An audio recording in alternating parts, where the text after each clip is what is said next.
So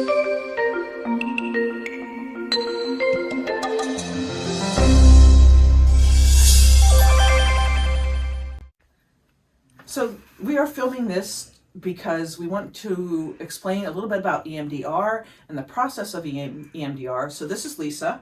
Hi. And she came in after a miscarriage at, how many weeks was that? I was in the third month, so just going into the third month. Yeah. I had a missed miscarriage, so it was my second one in less than 3 months, and there was no heartbeat. So the baby was completely developed, and there was no heartbeat. So we started out by developing a calm place, and we did the butterfly taps. Yep. So my calm place would be on a beach with white sand and clear waters, and feeling the warmth of the sun on me. I'm sitting there. And we called it, you named it Serenity. Yes. So what was helpful about having this? This is the first step of EMDR. So what was helpful about having the calm place? It's a place, a safe place, because I feel like when we're going through a struggle, everything can seem so overwhelming. So this is a place where I feel complete serenity in my mind, that I can go to if need be, and, not have all of the chaos of everything else in my mind or around me going on. I would see someone that would be pregnant, fears that would come along with that. It ends up making me feel overwhelmed. So it can raise a bunch of different emotions and feelings. So when I recognize now, after going through this, that this is what's happening, but this is what I can do to make that situation easier or gentler, and I'll go into my calm place. Serenity. Yeah, serenity. Work on. So we did a treatment plan, and you identified what you wanted to work on. When I wasn't able to successfully carry the baby, it made me feel like I wasn't worthy, I was worthless, and it gave me very negative feelings about myself. Right. So after we identify the negative cognition, we then pair it with a positive cognition, and the positive cognition was, I am worthy. And then we went into the EMDR. What we do is, it's called bilateral stimulation, and you can do it by following fingers, like with your eyes. We have a light bar that you can follow. We also have the pulsars that Lisa has in her hand. Why don't you talk a little bit about how they work for you? So these rotate back and forth, hand to hand.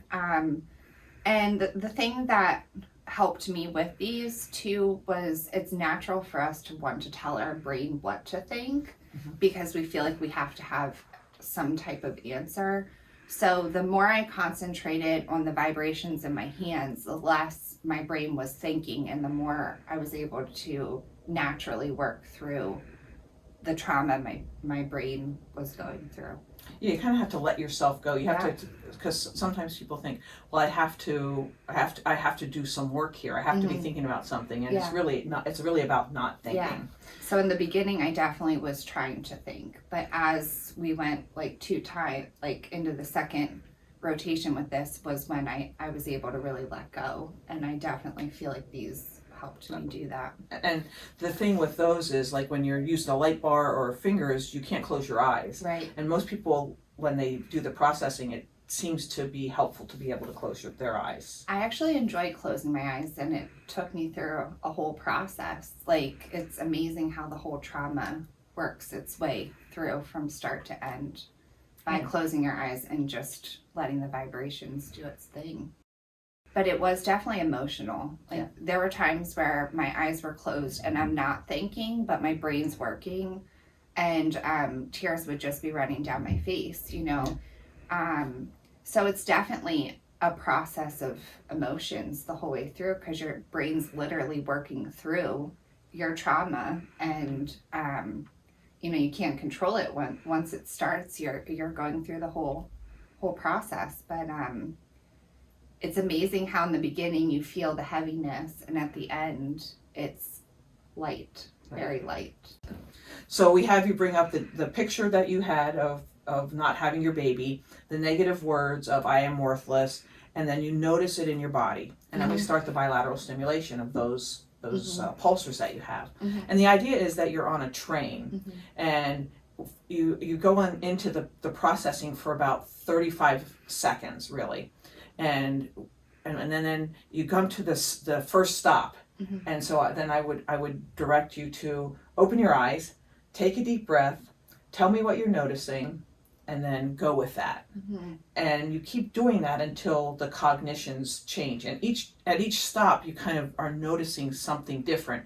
And the idea is to have one foot in the past when you're processing, and one foot in the present when I have you open your eyes and I'm sitting there. So the first, second, and third, or the beginning, was more of feeling the pain of when it initially happened. Like, my brain instantly went straight to that.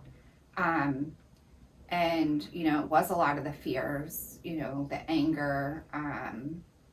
And every time I would open my eyes, though, and we took that deep breath, I needed that deep breath, because you are literally going from being in the exact moment of the trauma to opening your eyes and being present, just like you said, which I appreciated that when I was going through the process. But that deep breath was like, okay, we're not back where we were at, where we're at now. And then I felt comfortable enough and confident to do the next. And I enjoy when you said, okay, go with it, because it's like, all right, let's keep working. It was kind of like a reassurance for me.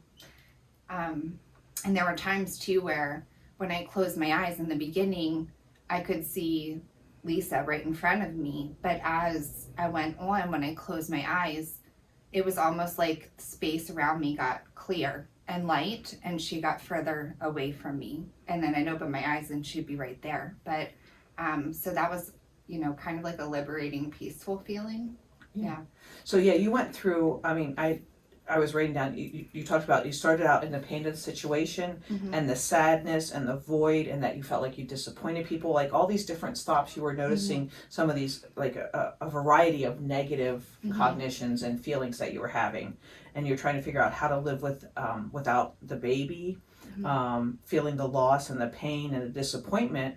And then at some point, at one of those stops, there was a shift. Do you remember that? I do remember that. What do you remember about the shift? I feel that shift, like now as we're talking about it.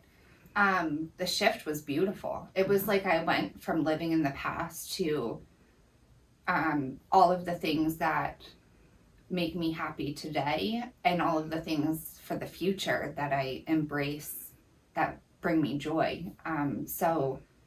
And that's actually, like, working through the pain part was hard, but I didn't actually cry until I reached the shift where I felt happiness. Like, it was like instantly, just like that, this weight was taken off of me, and it was a beautiful feeling. And I was crying, but I wasn't crying because I was sad. I was crying because, this is, my future is going to be happy. I remember that, and I remember you saying, these are tears of happiness, because what you were talking about was gratitude in that moment, that you were moving into gratitude, and then we would when you start having those positive cognitions, we keep going so that we can figure out what else good is in there. And you felt light and hope and happiness, and at one point, by the end of those processing, you were like overcome, and there was love and joy there. So tell me about, like, when you got to that point. Well, that point was a beautiful thing, because I felt like, living with what I was living with before this treatment, I felt like it was impossible to be happy, to feel joy again. And the word overcome came to me, and I felt it, like it was powerful, like I'm overcoming this. So it's not just about overcoming what the hurdles may be for the future, but I've overcome, like I've made it through this trauma, and there's days ahead filled with joy and love and happiness, no matter what the outcome may be. I'm okay with that. So after we did the bilateral stimulation and the processing phase, the desensitization, that was the desensitization stage that you were talking about. We did the installation, which is the installation of the positive cognition that you had. And the question that I asked is, do the words "I am worthy" fit, or is there another statement you feel is more suitable? And that's when you came up with Overcome. and the feeling was The worthy. It was light, it was peaceful, it was powerful. I mean, it was, I truly, without a negative thought in my mind, felt like I have overcome. Yeah. I felt extremely peaceful when I left. I felt calm for the first time. My whole body felt relaxed, lighter. It made me realize exactly how much I was carrying around prior to this treatment.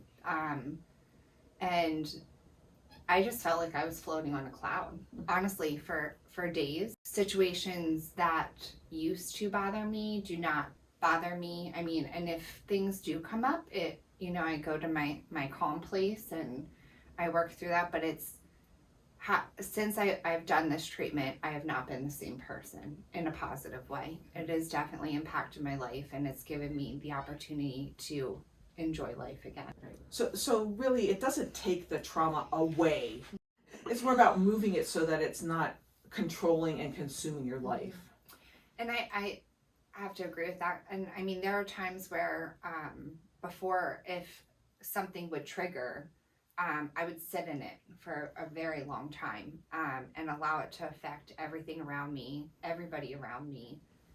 I would strongly, suggest for anyone that is struggling right now with any type of traumas to give this a try. I mean, we're skeptical in the beginning, not knowing if this is going to work, especially after, the hardships we've been through, the struggles we've been through, and just feeling like it's just a part of our life now. But I've been changed. I've been renewed. I'm a new person since I've done this, and it's given me a better life that I'm living now.